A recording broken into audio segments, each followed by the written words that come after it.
Jeg vil lige prøve at vise, hvordan man barberer sig med en DI Safety Razor. Og til formålet vil jeg bruge et Darby barberblad. Jeg har forberedt huden med først med varmt vand, og så med noget pre-shave creme med eukalyptus og mentol. Og så har jeg så varmet huden op igen, og så har jeg så lige sæbet mig ind. Og inden jeg går i gang, så tror jeg lige, at vi giver det en ekstra lille indsætning.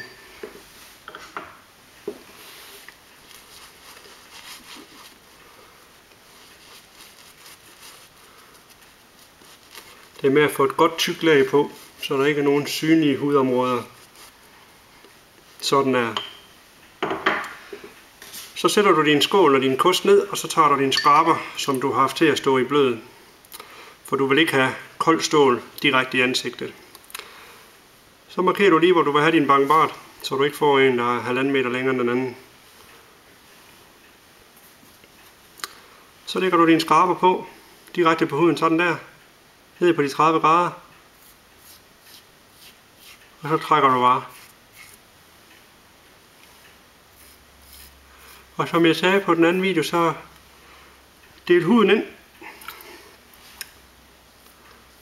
i store flader, sådan du barberer.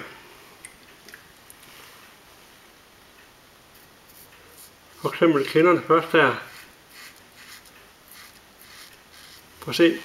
Det der er en af fordelen med det her er også, at en safety razor, den efterlader altså ikke en hel masse sæberester. Så du har hele tiden et glat område at barbere på. Så trækker du huden op og tager bane 2, kan vi næsten kalde det. Som er den del, der kører ned over kæbepartiet. Ved at strække huden ud, så får du ikke den der smalle bræmme at barbere på, som vi snakkede om. Du har hele tiden bladets fulde bredde på. Og det samme gør du herover. Bare træk til.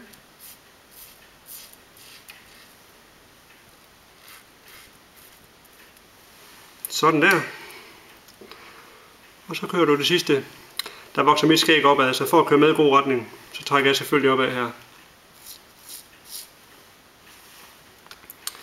Og der har du fat i, som vi snakkede om, det der med at holde den som en ske. Sådan der.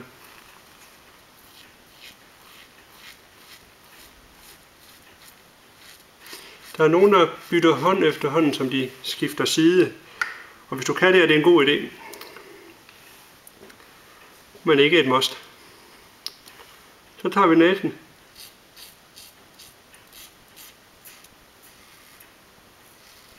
Og laver O-bevægelsen. Og får du det helt af der også. Helt uden problemer. På den anden side.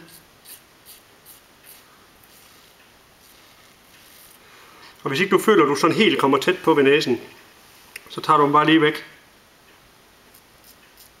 Og tager de sidste par hår deroppe. Alt det her er jo egentlig bare basis teknik. Du skal jo selv ind og finde ud af, hvad for noget, der lige passer til dig. Så det er egentlig bare ment som en rettesnor, du kan vende lidt tilbage til. Og igen, ansigtsmuskulaturen aktiveres. Sådan der. Og hele tiden tænke på at lade kniven gøre arbejdet.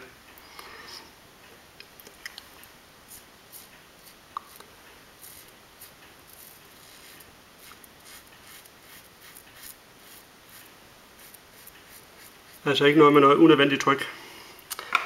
Så renser man lige af.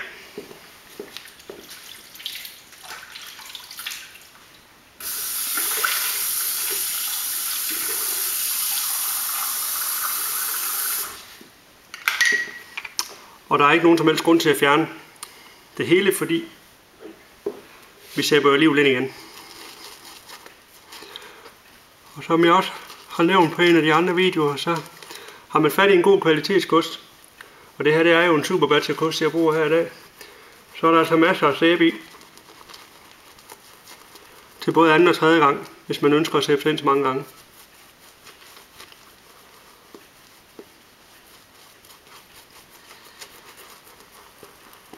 Og det giver jo en god dækning igen her. Jeg er ikke imod, at man skraber imod roretningen. Jeg tilråder det ikke på nogen måde heller. Men jeg gør det ikke selv. Der er nogle af kunderne, der gerne vil have, at man gør det, og så gør jeg det selvfølgelig. Men jeg har meget bedre resultater ud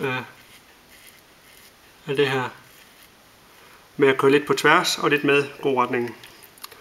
Og her ser man så et eksempel på J-hooking, hvor du kører ned og simpelthen får det af, og det er væk. Der er ikke noget at høre.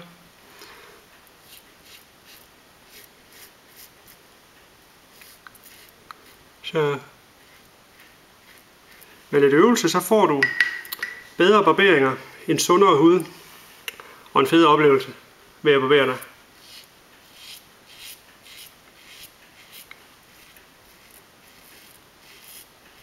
Det er trods alt noget, man gør for de fleste vedkommende dagligt.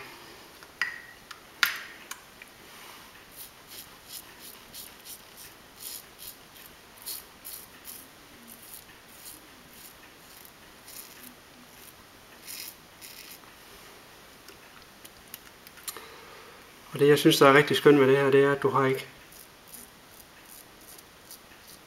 ingen gener i huden. Der er simpelthen ikke noget der brænder eller nogen ting.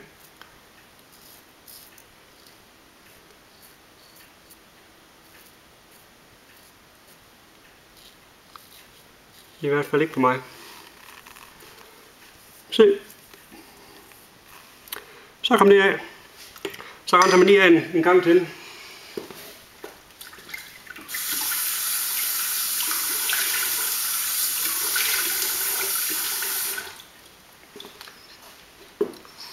Og når man så har gjort det, så tager man den kolde klud. Og hernede har jeg det til at ligge på isvand, men du kan jo selvfølgelig bare godt gang i den kolde hane derhjemme. Og nu lukker du lige af med. Sørg for at tage alle sæberester med af.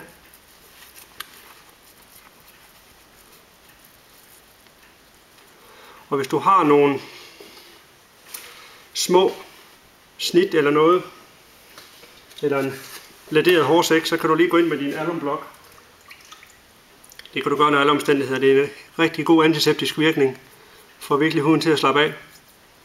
Plus at den afslører også, om du har nogle områder, du har været for hård ved. Så mærker du det i hvert fald, når du tager den her på. Bare rundt i hele ansigtet. Og det lader du lige sidde i et kort øjeblik. Og så renser du det faktisk af igen med det kolde vand.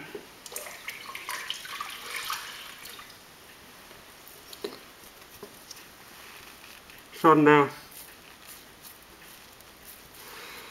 Og når vi nu har været inde og skrabe rigtig tæt på huden, så er det en god idé at genfugte. Og der har jeg jo sagt, at man kan bruge skin food, så det har jeg tænkt mig at gøre.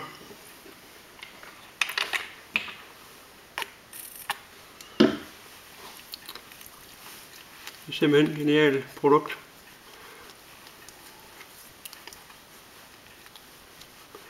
Og det får bare lige lov at trække ind.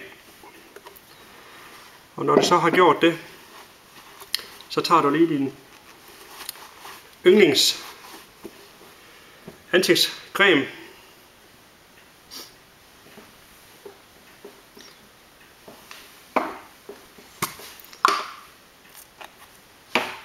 Og afslutter behandlingen med den. Så har du i hvert fald gjort, hvad du kan for at bevare en sund hud oven i hatten.